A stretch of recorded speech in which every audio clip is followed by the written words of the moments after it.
Guys ഞങ്ങളൊരു കളിവീട് ഉണ്ടാക്കിയിട്ടുണ്ട് കേട്ടോ, കുട്ടി കളിവീട്. ഞങ്ങള് കുട്ടി കളിവീട് ഞാൻ കാട്ടി തരാട്ടെ ഗൈസ്. ഇത് ഡോറാണ് ഗൈസ്, ഇത് ഞങ്ങളുടെ ഡോറാണ് കേട്ടത്. അകത്ത് കയറുമ്പോൾ തന്നെ ഇവർ രണ്ടുപേരും ഇവിടെ കിച്ചൺ ചെയ്തുകൊണ്ടിരിക്കുകയാണ്, ഇവിടെ പാചകം ചെയ്തുകൊണ്ടിരിക്കുകയാണ്. ഇവിടെ കുറേ സാധനങ്ങൾ ഞങ്ങൾ വെച്ചിട്ടുണ്ട്.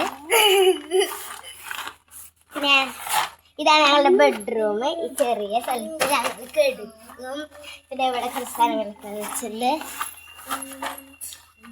ഇത് വിൻഡോ ഗൈസ്.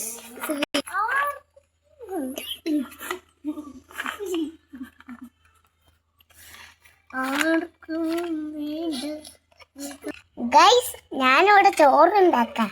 ഗൈസ് ഞാൻ ഇത് കോൾ ഫ്രൈ ചെയ്തോണ്ടിരിക്കുന്നുണ്ട്. ഗൈസ് ഇതാണ് എന്റെ ജനല, കാണുന്നില്ലേ? എന്റെ കുറെ വിശേഷങ്ങളായിട്ട് കാണാട്ടെ നമുക്ക്.